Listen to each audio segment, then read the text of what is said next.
मेरा नाम हसद है। मेरी उम्र 22 साल है।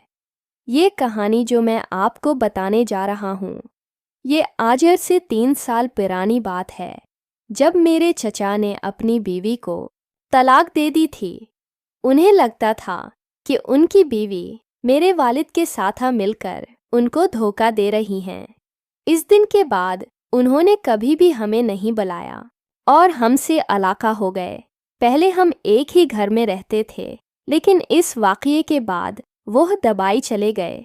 मेरी चची मेरे अबू की बहुत करीबी कज़न थी, जिस का रिश्ता चचा जान से करवाया था। चची जान का पीछे कोई नहीं था, इसलिए अब्बा ने इन्हें घर पर ही रख लिया।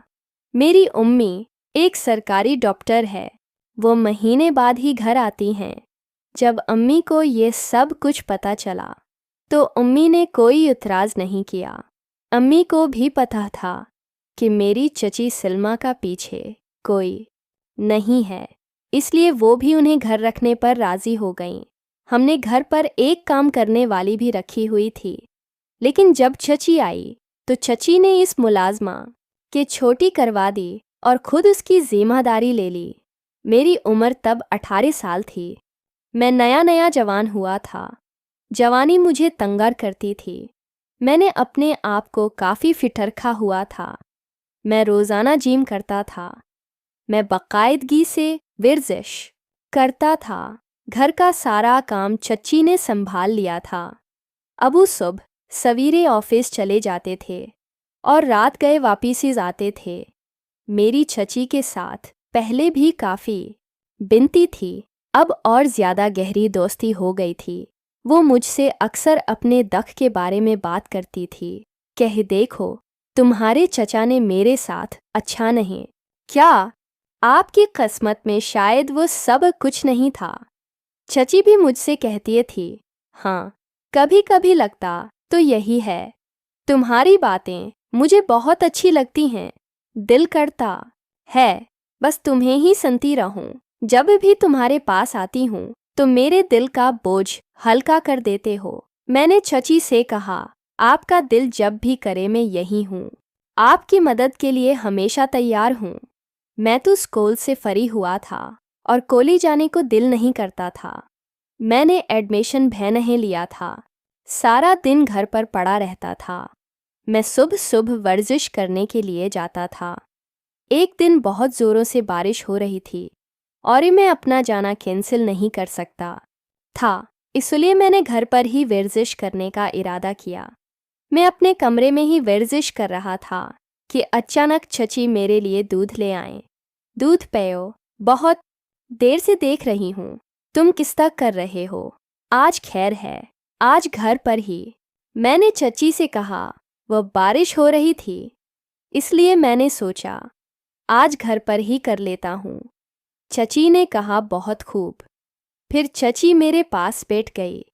चची मुझे ही देख रही थी, आवर बोली, इस दुआ तुम तो काफ़ी फुट हो गए हो, बहुत मेहनत कर रहे हो, ऐसे ही करते रहो।